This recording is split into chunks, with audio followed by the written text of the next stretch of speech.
Shalom, apa kabar kalian hari ini? Semoga semua sehat-sehat selalu ya. Salam jumpa kembali dalam pembelajaran online dalam mata pelajaran Pendidikan Kewarganegaraan siswa-siswi kelas 7.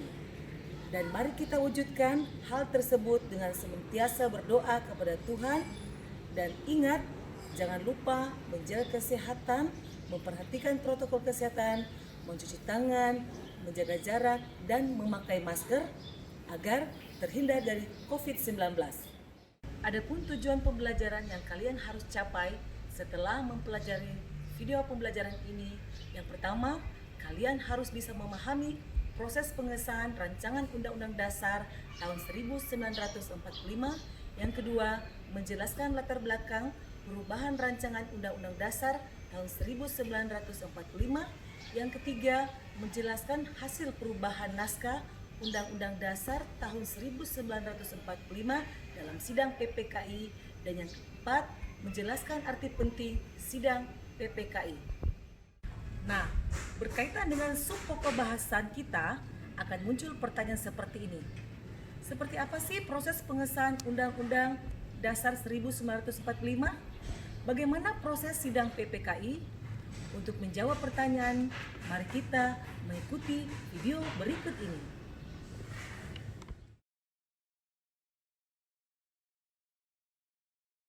Anak-anak, di pertemuan sebelumnya kita sudah mengetahui bahwa rancangan Undang-Undang Dasar bagi negara Indonesia yang saat itu akan merdeka berhasil dirumuskan dalam sidang kedua BPUPKI. Menurut kalian, apakah rancangan undang-undang tersebut bisa langsung dipakai sebagai aturan bernegara bagi Indonesia? Ya, betul sekali. Agar dapat berlaku sebagai hukum yang mengikat, maka rancangan undang-undang tersebut harus melalui proses terlebih dahulu. Bagaimana ya proses pengesahan Undang-Undang Dasar Negara Republik Indonesia tahun 1945? Apakah rancangan undang-undang hasil kerja BPUPKI mengalami perubahan pada saat proses pengesahan? Mari kita lihat pada bab ketiga berikut ini.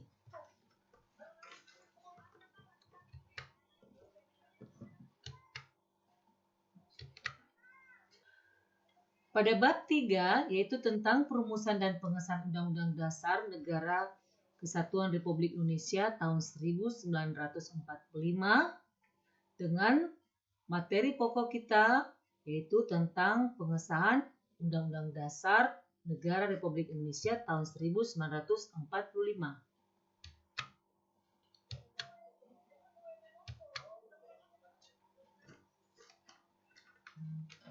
Anak-anak, kita tahu bersama bahwa pada tanggal 7 Agustus 1945, setelah BPUPK menyelesaikan tugasnya dengan baik dan sudah dibubarkan, kita lihat bahwa negara kita berhasil menyatakan kemerdekaannya pada tanggal 17 Agustus 1945. Namun, sebagai sebuah negara merdeka, Indonesia belum memiliki undang-undang sebagai landasan pokok penyelenggara bernegara. Untuk itu, PPKI menggelar sidang pertamanya pada tanggal 18 Agustus untuk mengesahkan undang-undang hasil rancangan BPUPKI. Ya, jadi anak-anak ya, kita tahu bersama bahwa pada tanggal 18 Agustus PPKI menggelar sidang pertamanya.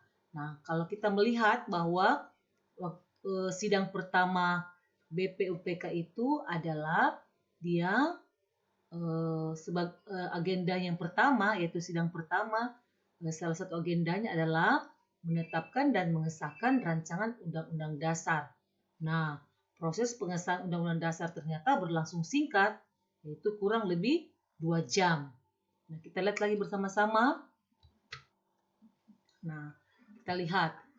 Diawali dengan sambutan Insinyur Soekarno sebagai Ketua PPKI agar peserta sidang mengikuti hasil rancangan undang-undang oleh BPUPKI.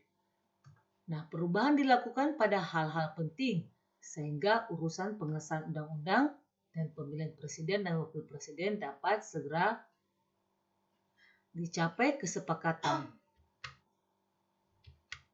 Selanjutnya, hal itu mendapat sambutan baik para anggota PPKI.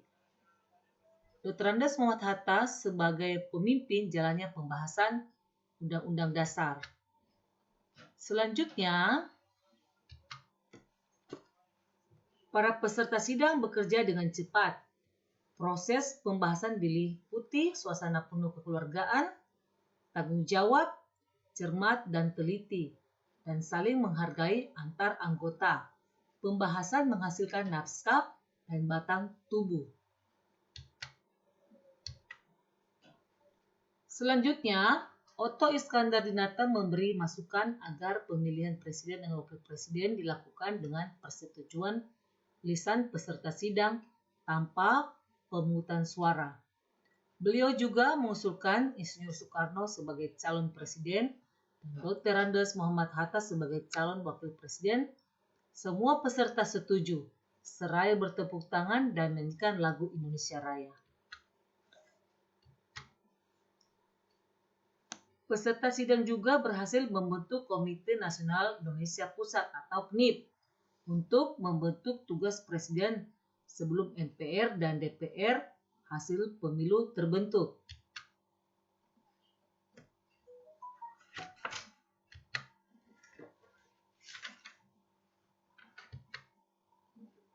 Nah, selanjutnya kita melihat di sini yaitu perubahan rancangan Undang-Undang Dasar.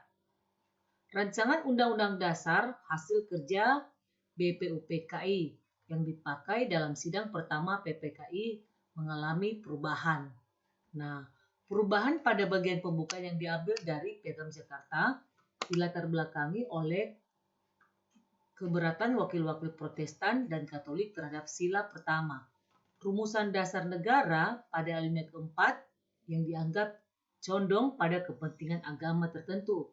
Hal ini berhasil diselesaikan beberapa saat sebelum sidang dimulai.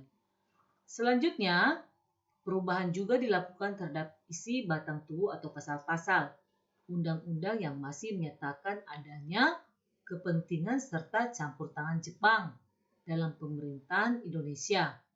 Padahal, Indonesia sudah menjadi negara yang merdeka dan berdaulat. Nah, seperti apa pasal-pasal yang dimaksud? Mari kita lihat berikut ini. Nah, pasal tersebut pada bagian tertentu peralihan pasal 37 ayat 1 berbunyi, Badan Persiapan Kemerdekaan Indonesia dengan semufakat bala tentara dari Nippon mengatur dan menyelenggarakan kepindahan pemerintah kepada pemerintah Indonesia. Pada pasal 38 berbunyi, selama peperangan ini masih berlaku, tuntunan perang dan pembelaan negara langsung dipegang bala tentara dan Nippon dengan pemufakat dengan pemerintah Indonesia.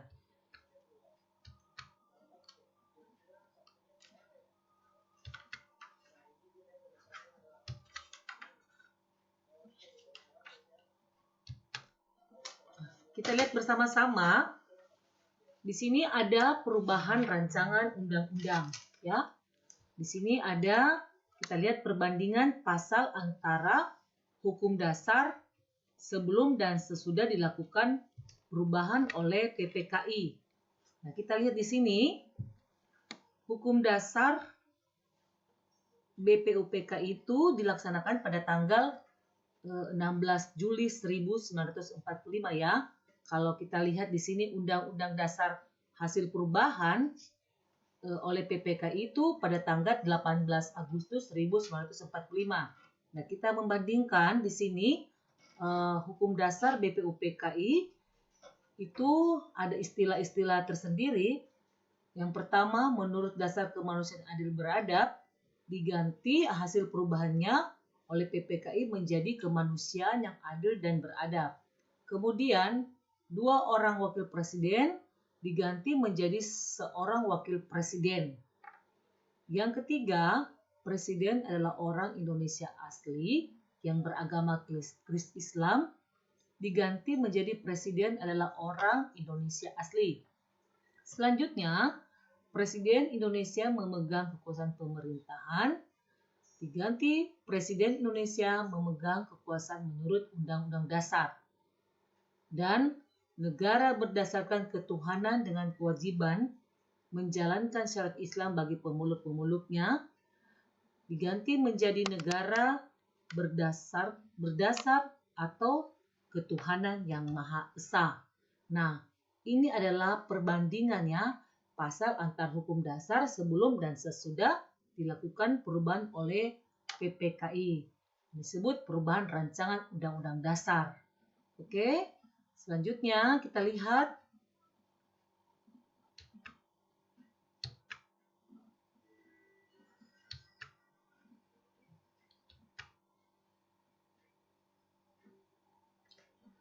Nah, di sini merupakan sistematika Undang-Undang Dasar Negara Republik Indonesia tahun 1945. Setelah disahkan oleh PPKI, Undang-Undang Negara Republik Indonesia tahun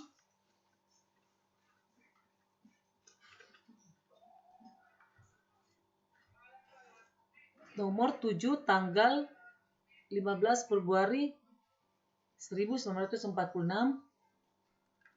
Di sini pada saat disahkan pertama kali Undang-Undang Negara Republik Indonesia tahun 1945 memiliki sistematika atau susunan sebagai berikut ya. Kita perhatikan di sini pembukaan terdiri dari 4 alinea. Yang kedua, batang tubuh atau pasal-pasal terdiri dari 16 bab, 37 pasal, 49 ayat, 4 pasal aturan peralihan, serta 2 ayat aturan tambahan. Yang ketiga tentang penjelasan.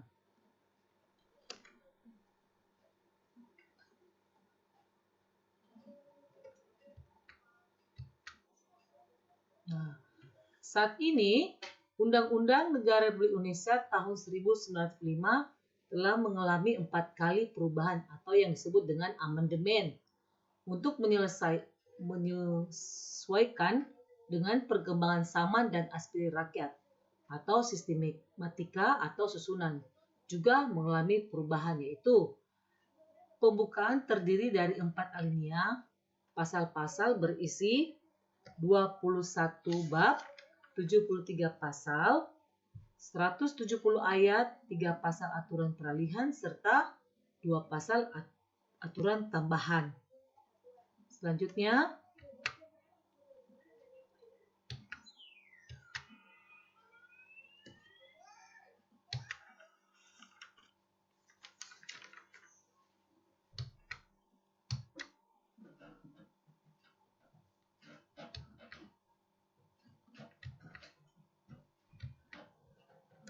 nah, kita lihat di sini di dalam gambar para anggota sidang membahas rancangan Undang-Undang Dasar dalam suasana penuh kekeluargaan ya, cermat dan teliti. Mereka saling menghargai antar anggota dan mempunyai tanggung jawab yang lengkap. Nah, sidang PPK ini menghasilkan 3 keputusan ya. Yang pertama, mengesahkan undang-undang atau menetapkan Undang-Undang Dasar tahun 1945.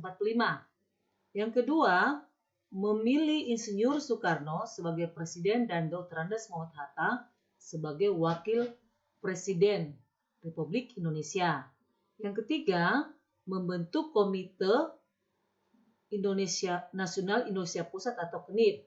Nah, KNIP ini berfungsi untuk membantu Presiden dan Wakil Presiden sebelum lembaga-lembaga negara yang diharapkan undang-undang terbentuk secara resmi.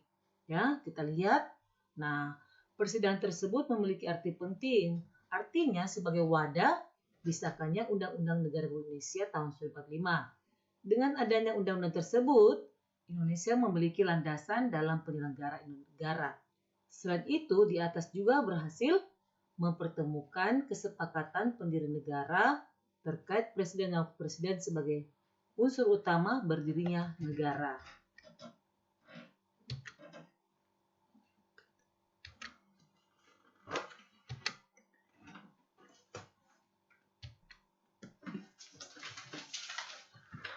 Oke anak-anak, sampai di sini dulu materi kita, dan Ibu Guru kita melihat ada kesimpulan ya. Kita menyimpulkan materi yang dari pertama kita lihat di sini ada kesimpulannya, yaitu yang pertama, rancangan undang-undang mengalami perubahan dalam sidang PPKI. Salah satu latar belakang perubahan tersebut adalah adanya ketentuan di dalamnya yang masih bernuansa Jepang.